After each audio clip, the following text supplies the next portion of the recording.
Good morning, you're very welcome back. Now, she's the star of Merlin and Supergirl. She's here for a chat. We're only delighted joining us to talk about a role in a new movie and her illustrious international acting career. Katie McGrath, hello, how are you? How's it going? Good morning. We're doing Jurassic Park later on, so we'll talk about your iconic scene in Jurassic Park. It's so nice to have you here because I remember, like back in the day, you being like seeing Irish people in the Tudors, and we were like, that one's Irish, that one's Irish, that one's Irish, because it was obviously filmed in Wicklow, and that's where you got your break. Yeah, it was. It was like pretty much my first job, but I started crew on it, so that was the sort of weird jump where I went from behind camera to front of camera. What? I know. It was never really the plan, but it now nearly 15 years. So what do you mean? Yeah, you were behind the scenes. Yeah, initially. I worked costume.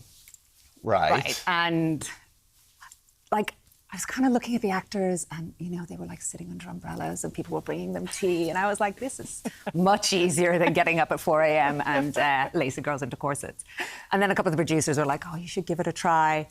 And then they they asked me to do all of the press photos. So like the billboard in Times Square and all of that.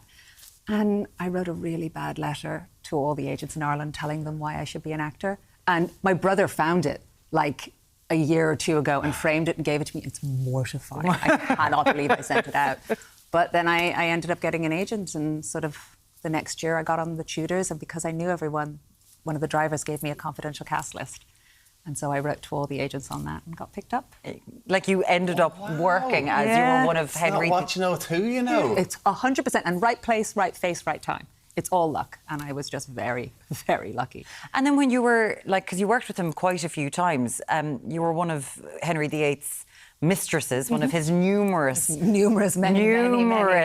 Jonathan Rhys-Meyers, which is quite a big job to get when you've made a jump from behind the scenes to front of camera. Yeah, but Johnny was a really nice guy, and he was really sweet, and he knew me from the year before, so he was really nice to me, and everybody really looked after me. And I had got, in the vein of the Tudors, a sex scene. And so I have a large tattoo on my back, and they covered it up because obviously it's Tudors time and nobody has tattoos. But it took so long to film. By the time we got to filming, all the makeup had come off. Oh, no. So I didn't have to get naked.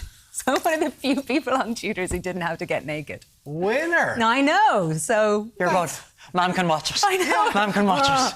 Maybe it's going to be okay. No. Maybe not. Did she? Just because you didn't want her to see I've that. never asked her, but I'm assuming she probably did. But it doesn't show anything. So it's because fine. I had The makeup tattoo. issues. The tattoo. It's a great way out of getting out of Never those thought about scenes, that. isn't Exactly. it? This is what I thought. Genius. I spent the whole weeks running up, dieting and freaking out, and then by the time we got to do it, they're like, we can't. We can't do anything. There you go. So listen, you're part of a new movie at the minute. You're back in Ireland at the minute, Brown Bread. Yeah. Can you tell us a bit more about it?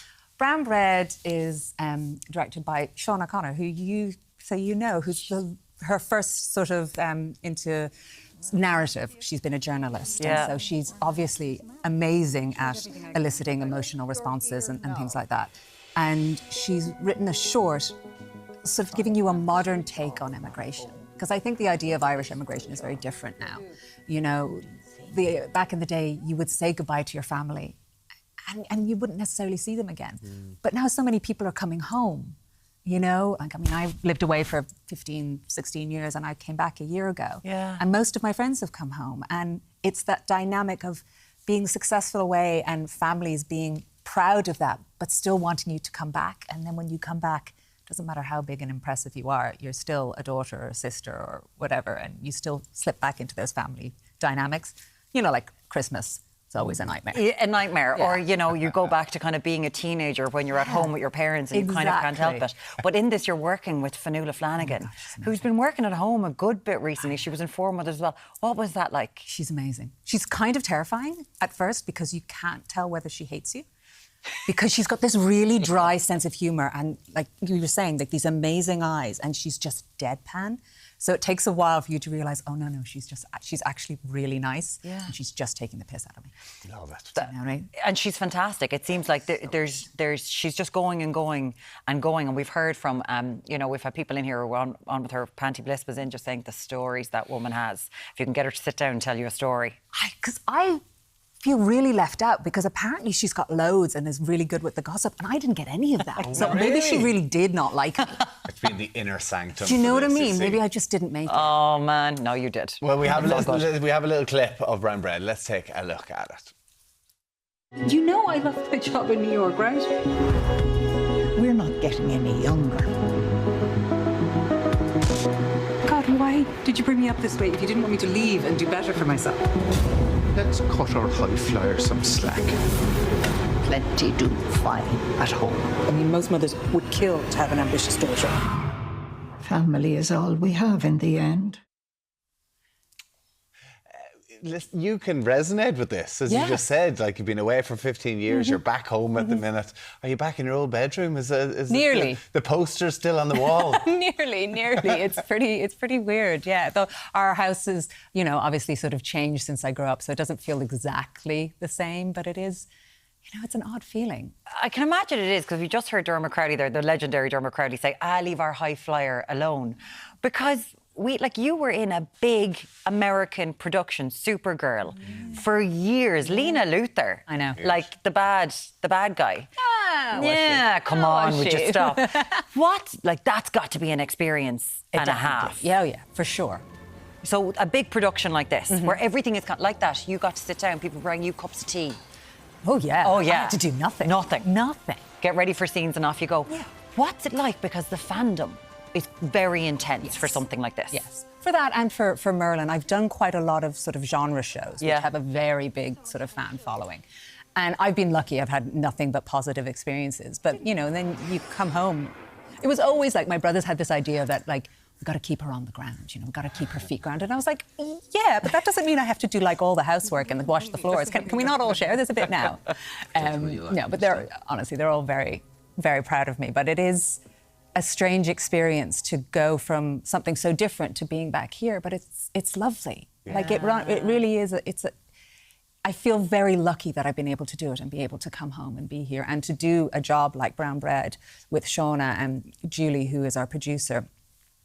They were so sensitive and so knowledgeable and so wanted to tell a modern immigration story, one that we all recognise and one that our generation is familiar with. And I think this does that so well. And when I read the script, I signed on immediately. I read it, and within 10 minutes, I'd called my agent and said, I just want to do it. It's a beautiful story. It's a story that connects with so many people. I mean, so many families now have kids who have gone off to Australia. I mean, the numbers who are going off to Australia and stuff at the minute. So exactly, it is a story that resonates. But it's also the ones that are coming back as well, that have been away for so long, and now, for whatever reason, they want to come back to Ireland.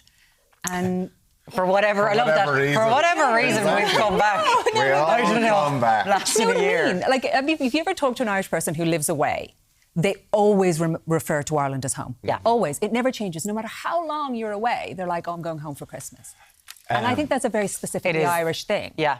You know, and I think people are now wanting to come back. And how is it going to be for you? Because obviously there's an awful lot that is going on production-wise in Ireland, in Europe, like being based here. Like, you've done really big things. You did the John Wick TV series, The Continental, which was huge. I know. Wow. Huge. And again, we're kind of like, oh, sure, you're back in your mum's house as well. It is kind of come back down to earth all the time. Yeah, which is lovely, I think.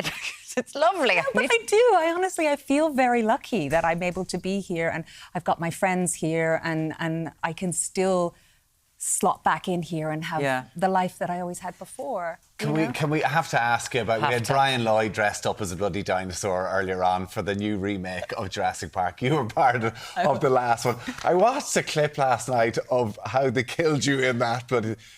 That was epic.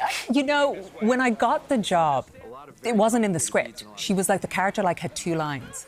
Because you were Bryce Dallas Howard's assistant, and you have a bigger role, like. Yeah, so it wasn't when I auditioned. That wasn't what it was. And I got the job, and the director was like, listen, we're going to be doing this really, really big stunt. It's going to be so memorable. Everybody's going to talk about it. And I'm on the phone going, yeah, whatever, sure. He goes, I want an actor that's going to do most of the stunt.